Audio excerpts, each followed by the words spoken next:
Assalamualaikum warahmatullahi wabarakatuh. Salam sejahtera bagi kita semua. Perkenalkan, nama saya Khairul Fahmi SHMH. Saya dosen Universitas Amir Hamzah, program studi ilmu hukum. Dosen pengampu mata kuliah pengantar ilmu hukum. Pada kesempatan ini, saya akan menyampaikan gambaran singkat mengenai proses pembelajaran yang saya laksanakan sebagai bagian dari pelaksanaan Tridharma Perguruan Tinggi, khususnya bidang pendidikan dan pengajaran.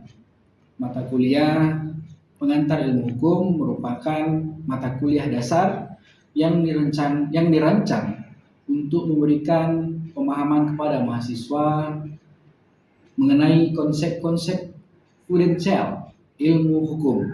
Melalui mata kuliah ini, mahasiswa diharapkan mampu memahami pengertian hukum, tujuan dan fungsi hukum, sumber-sumber hukum, asas-asas hukum, sistem hukum yang ada di Indonesia, klasifikasi hukum, hingga hubungan hukum dengan masyarakat, serta perkembangan hukum dalam kehidupan berbangsa dan bernegara.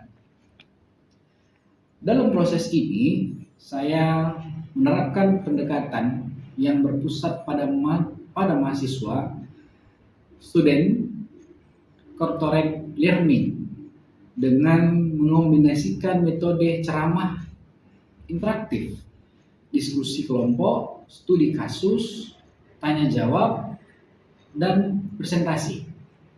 Pendekatan ini bertujuan untuk membangun kemampuan berpikir kritis, analitis, dan argumentatif mahasiswa dalam memahami serta mengkaji berbagai persoalan hukum yang berkembang di masyarakat. Selain penguasaan teori, saya juga mendorong mahasiswa untuk mengaitkan materi dengan fenomena hukum aktual hingga mereka tidak hanya memahami konsep akademis, tetapi juga mampu menerapkan prinsip-prinsip hukum dalam kehidupan nyatanya sehari-hari.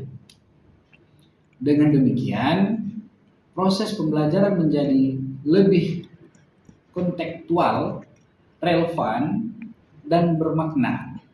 Penilaian pembelajaran dilakukan secara komprehensif melalui keaktifan dalam diskusi, penugasan individu maupun kelompok, presentasi, studi kasus, ujian tengah semester, dan ujian akhir semester. Evaluasi ini diharapkan mampu mengukur capaian pembelajaran mahasiswa secara menyeluruh, baik dari aspek pengetahuan, keterampilan, maupun sikap. Saya sebagai seorang dosen, saya berkomitmen untuk terus meningkatkan kualitas pembelajaran melalui pengembangan metode pembelajaran yang inovatif, pemanfaatan teknologi pendidikan, serta penciptaan suasana belajar yang kondusif, interaktif, dan inspiratif. Harapan saya, mahasiswa tidak hanya memahami hukum sebagai kumpulan norma, tapi juga memiliki integritas, etika, dan tanggung jawab dalam menegakkan nilai-nilai keadilan. Demikian perkenalan dan pengantar pembelajaran yang dapat saya sampaikan. Semoga proses pembelajaran mata kuliah pengantar ilmu hukum dapat memberikan manfaat yang besar dalam membentuk kompetensi mahasiswa sebagai calon sarjana hukum yang profesional, berintegritas, dan berwawasan kebangsaan. Terima kasih atas perhatian Bapak Ibu serta mahasiswa.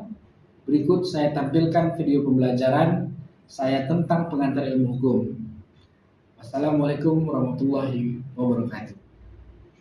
Waalaikumsalam warahmatullahi wabarakatuh.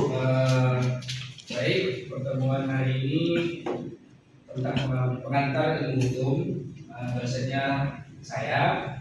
yang akan membawa materi hukum ke depan. Jadi sebelum kita mulai mata kuliah hari ini, marilah kita berdoa, beragama dan percaya masing-masing. Doa juga.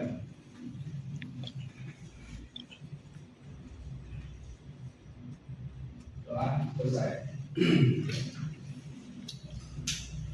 Gimana kabarnya hari ini, sehat? Sehat. Oke, saya akan lihatkan slide PowerPoint untuk mengenai hukum.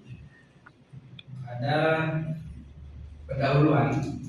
Dalam pendahuluan itu ada 6. Yang pertama definisi hukum, yang kedua ada unsur-unsur hukum, yang ketiga ciri-ciri hukum, keempat sifat hukum, kelima tujuan hukum, dan yang keenam fungsi hukum.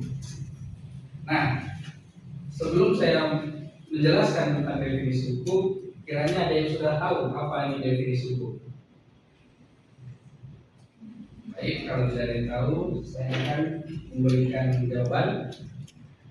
Definisi hukum ini, sebelum saya buka slide yang selanjutnya, saya akan memberitahukan pertama, tidak ada satu orang pun di dunia ini, siapapun dari sudut manapun negaranya, yang bisa mendefinisikan hukum itu sendiri. Kenapa, Pak? Sebab definisi hukum itu akan terus berubah mengikuti zaman. Jadi jika dibuat hari ini, maka ke depannya sesuai dengan pola kehidupan masyarakat akan berubah. Contohnya seperti ini.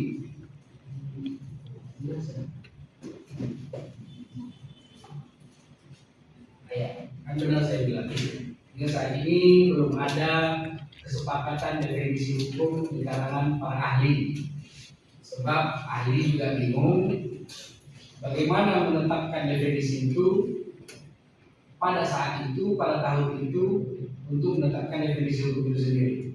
Karena yaitu tadi perubahan zaman, perubahan pola pikir manusia yang tak akan bisa menetapkan definisi hukum itu secara konkret untuk bisa dipakai ke kemudian hari.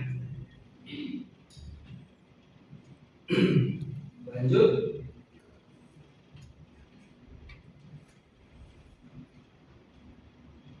Baik. Ada menurut definisi hukum menurut Prof. Sudipno Martokusumo adalah keseluruhan kesimpulan peraturan-peraturan atau kaidah-kaidah dalam suatu kehidupan bersama, keseluruhan peraturan tingkah laku yang berlaku dalam suatu kehidupan bersama yang dapat dipaksakan pelaksanaannya dengan sanksi. Artinya suatu ilmu hukum itu atau suatu aturan itu akan bisa digunakan dengan cara paksa. Kalau dipaksa apa? Ya wajib. Karena kalau nggak dipaksa, maka orangnya, manusianya, masyarakatnya tidak akan mengikuti aturan itu. Sedangkan yang udah dibuat aja dilanggar, apalagi tidak, gitu kan? Saya lanjut aja. Oke, ini menurut salah satu ahli, yaitu Atrecht. Hukum adalah himpunan petunjuk hidup yang berisi perintah dan larangan yang mengatur tanpa tertib dalam suatu masyarakat yang seharusnya ditaati oleh seluruh anggota masyarakat. Karena itu pelanggaran petunjuk hidup tersebut dapat menimbulkan tindakan oleh pemerintah atau penguasa itu sendiri. Ini tadi sudah saya terangkan. Dan kita masuk ke yang kedua, unsur hukum.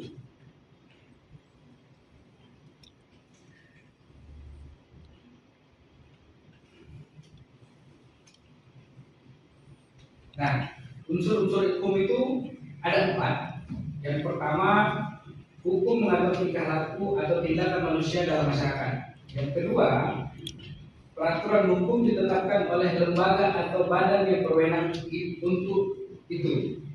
Keempat, penegakan aturan hukum bersifat memaksa. Hukum memiliki sanksi, itu yang terakhir. Nah, Kenapa hukum mengatur tingkah laku atau tindakan manusia dalam masyarakat? Karena kalau tidak ditetapkan hukum ini, maka tingkah laku manusia itu atau masyarakat itu sendiri akan seperti bukan manusia, layaknya bukan seperti manusia. Contohnya kayak orang kaya seperti itu, karena mereka tidak punya aturan, mereka adalah punya aturan hukum adat. Beda lagi, nanti aturannya bukan lagi ke hukum yang dibuat oleh penguasa.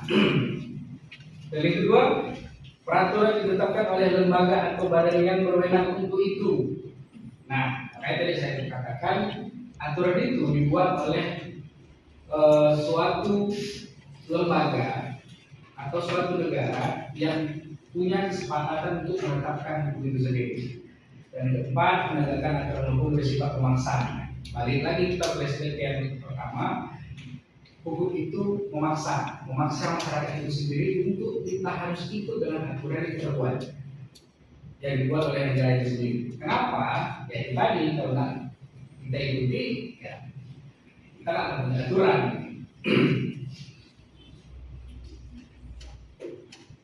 Kita masuk ketiga, ciri-ciri hukum. Ciri-ciri hukum ini ada banyak. Ada 4, adanya perintah dan larangan, yaitu hukum berisi pedoman tingkah laku yang mewajibkan seorang untuk berbuat atau tidak berbuat sesuatu. Yang kedua, bersifat memaksa dan mengikat agar tata tertib masyarakat terpelihara. Nah, ini saya bilang aturan hukum harus dipatuhi oleh semua pihak tanpa terkecuali. Jadi meski yang membuat aturan ini mengetahui aturan ini untuk masyarakat, bukan berarti dia tidak boleh tidak memperlakukan aturan itu untuk semua tanpa terkecuali, bahkan untuk dia sendiri. Dan yang ketiga, adanya sanksi yang nyata. Sanksi yang nyata itu berbeda dengan norma sosial. Pelanggaran terhadap norma hukum akan dijatuhi sanksi tegas dan konkret yang ditegakkan oleh lembaga berwenang.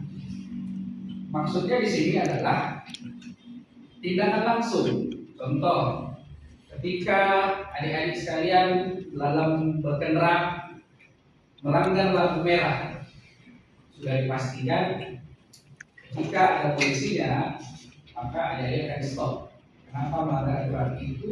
Hukuman yang langsung, sanksi yang langsung. Sekarang ada yang tak ada polisinya, aturan itu tetap sendiri. Dengan apa? Dengan peraturan zaman. Dengan caranya ITE, dengan sebuah kamera bisa merekam tindakan kita di lapangan itu seperti apa, melanggar atau tidak, walaupun polisinya nggak ada. Jadi sekarang tiba-tiba datang surat hilang ke rumah tanpa kita mengetahui, jadi kayaknya ada polisi lah di situ. Nah, seperti itu. Oke, kita lanjut yang keempat, dibuat oleh lembaga berwenang. Nah, bukan berarti kita dalam ruangan ini bisa membuat satu aturan itu, tidak bisa. Jadi yang bisa adalah lembaga yang sudah disetujui oleh masyarakat, lembaga itu hadir dan lembaga itulah yang menentukan pasal-pasal dan aturan-aturan yang akan ditetapkan ke masyarakat, bahkan ke si pembuat aturan itu. Baik, kita lanjut ke sifat-sifat hukum yang keempat. Sifat mengatur. Hukum berisi norma perintah, larangan, dan izin yang bertujuan untuk mengukur tingkah laku manusia dalam masyarakat agar tercipta ketertiban. Kita flashback ke belakang, karena di situ sudah saya buat.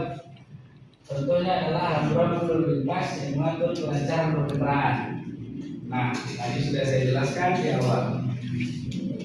Nah, yang kedua, sifat memaksa, yaitu hukum memiliki kewenangan dan sanksi yang tegas agar peraturan tersebut ditaati oleh setiap orang. Jika seseorang melanggar, maka aparat penegak hukum dapat memberikan hukuman secara nyata. Contohnya, seseorang yang mencuri akan diproses hukum sesuai dengan ketentuan hukum pidana yang berlaku. Itu sama halnya seperti melanggar lampu merah yang saya katakan di awal. Dan yang kelima, tujuan hukum. Tujuan hukum itu sebenarnya baik untuk masyarakat, baik untuk diri sendiri, baik untuk generasi yang akan berikutnya. Kenapa saya katakan seperti itu? Kita lihat, untuk penegakan keadilan, menciptakan kepastian hukum dan memberikan manfaat bagi masyarakat.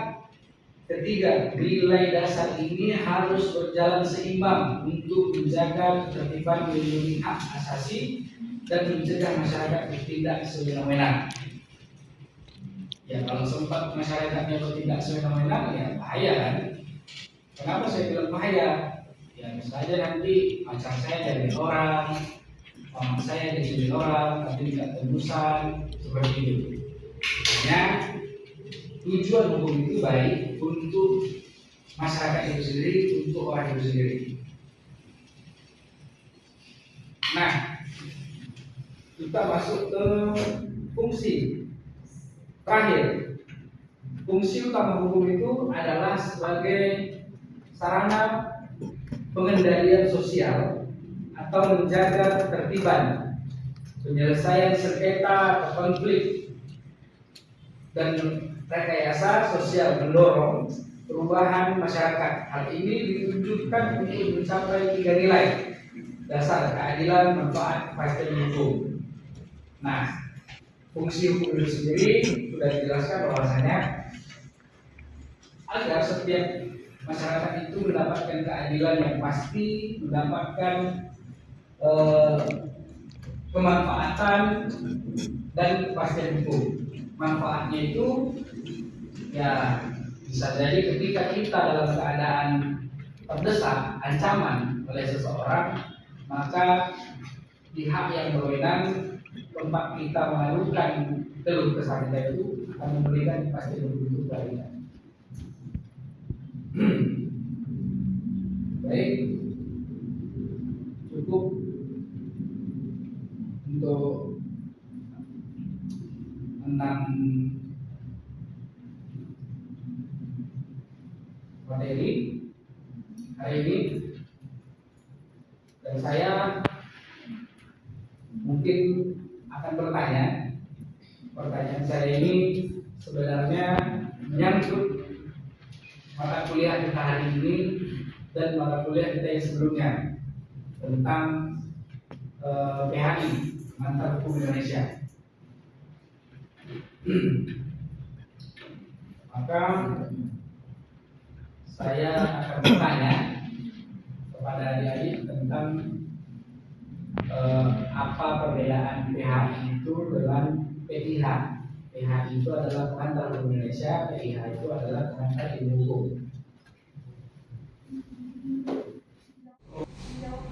Oke, silakan. PIH itu mempelajari dokter-dokter hukum secara umum dan universal, sedangkan PHI menjelaskan sekte dan aturan hukum tata negara Kesatuan Indonesia berlaku untuk wilayah di Republik Indonesia saat ini. Saya rasa cukup. Kira-kira ada tambahan lain dari yang lain? Baik, menurut saya jawabannya cukup baik. Mungkin kalau ada tambahan bisa jadi lebih baik, kalau tidak ada juga tidak apa-apa. Kira-kira adik-adik sekalian ada kira-kira yang mau tanya dengan saya tentang perkuliahan kita hari ini?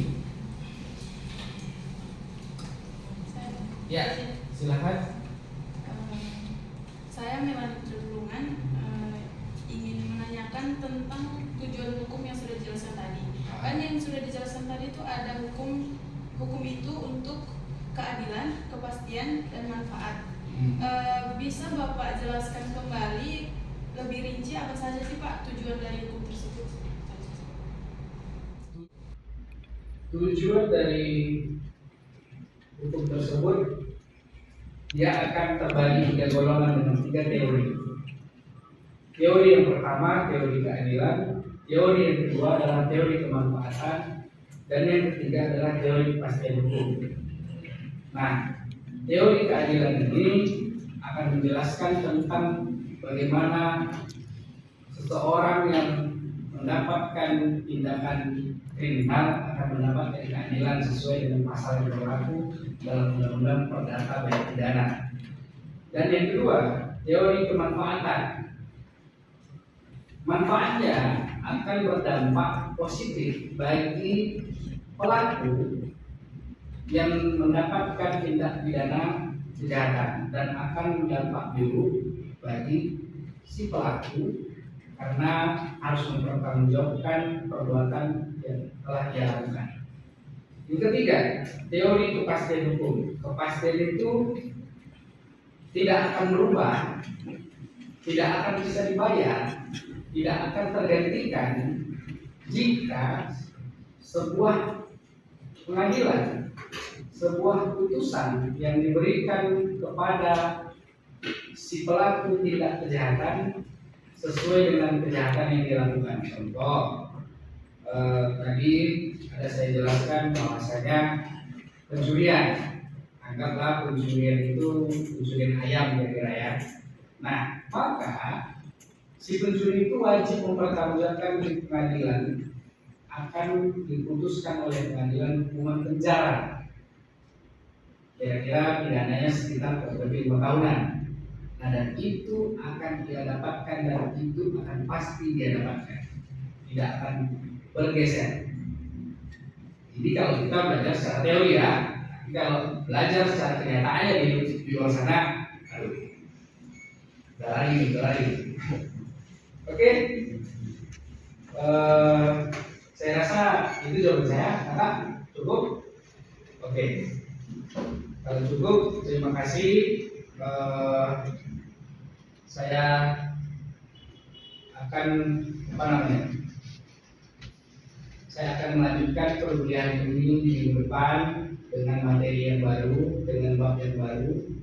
Sampai ketemu di minggu depan.